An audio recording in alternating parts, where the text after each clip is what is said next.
right, so I'm going to do a light language. So plants, some plants, not every plant, but some plants have a consciousness. And when you meditate with plants, you can see and get information. Um, Now, mind you, I'm not a plant person, as in most of my plants end up dying. And I talk to my plants before I even pick them out or get them to let them know what kind of plant owner I am and whether or not they want to make it. Um, some go through it, some go through it, and some survive. Now, this is like my second snake plant, but because of the spiritual route that I tend to go, my external, internal are extremely connected with spirit. My life is, whether I've noticed it or not. I had a plant during a time when I was homeless, and that wasn't that long ago, maybe about 3 years ago. I was in a homeless shelter.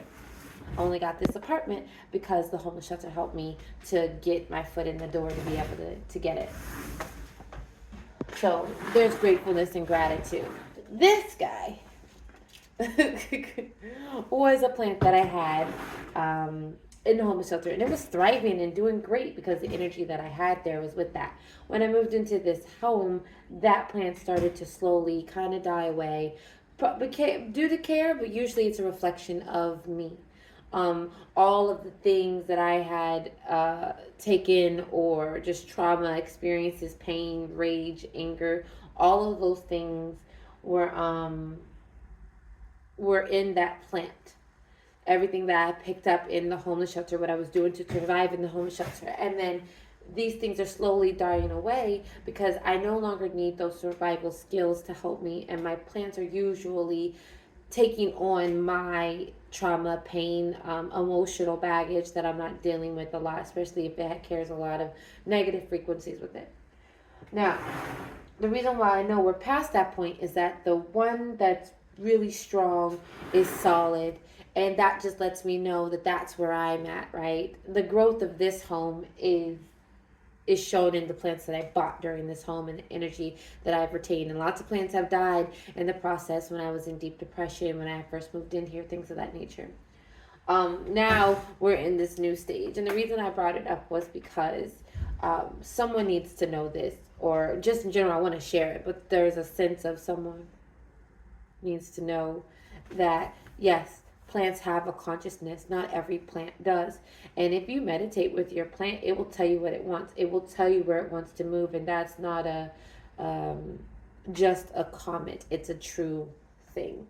I've moved my plants in certain places simply because I've asked them where they wanted to be. And certain places have surprised me. Have we had to edit it if it didn't really work? Maybe, but what that consciousness of that plant needs is accepted. Now, am I always doing that? No, I'm not.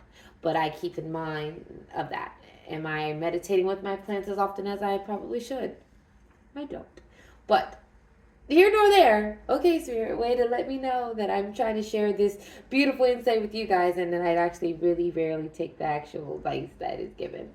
I don't even burn white sage. My child actually picked this sage out, and so I'm burning it in the home. Also, Spirit dresses me, and today this is how I'm dressed today.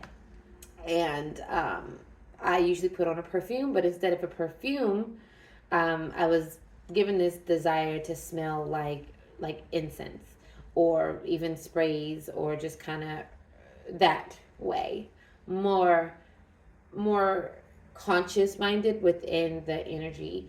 So instead of perfume, I'm meant to be smelling like white sage today. So that's why it's more around my body. I already kind of did my home. But I would never usually pick this, mostly because I do energy work, and including removing energy with etheric energy, which is a real thing. ah. I can raise the vibration of someone's home using energy. It doesn't have to be someone's home. I think people should get energy cleanses, and they don't have to be white sages. They don't have to be Palo Santo. You don't need physical realmed items to change energy and uplift. But it depends on the energy. Some energies require a grounded space to be able to really to get that energy and keep it from being sticky. All of a sudden, I'm just starting to do energy work. Look, guys, I love energy ridiculously so, and I just tend to move and groove with it accordingly. Can I get information? Will they give it to me? Sure, but I find that just going with it and doing it provides easier access to me versus having to think too much about it, because then you put in your own mind and it can really change it up. So in this case,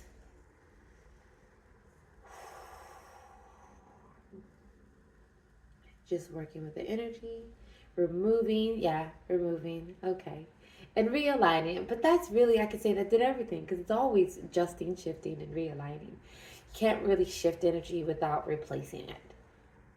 That's just asking for other energy to come in, and you would rather be in control of what you're placing in. So keep in mind what it is you want to fill yourself up with, and the thoughts align with your highest and truest desires in nature. Kerhete ai kira hatase, la fuati muro takare, la tara tasaira, e ahi karata afwe, se etini ira atara, tetikat adata ke et kedeketa ai kirit, somebody named Tina's brother is sick. Kela ata hata e ki it and it kare tatora hater heke arata ai it arat era arit arati aratira ati arata era atira akayetua dit at the at the idea tatai titikat katikari titi save shit ave vero wa marika babo asa wapi washki kikwa fosha wawale ka wakwa ki kala kain wapapa wasa wete te jite jitu azati neza jiaro zekere wafala zanorata. An energy of slow movement is coming in. It's very much of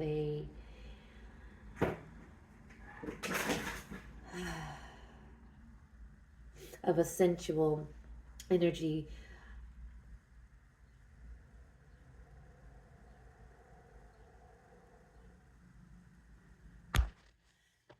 That's all.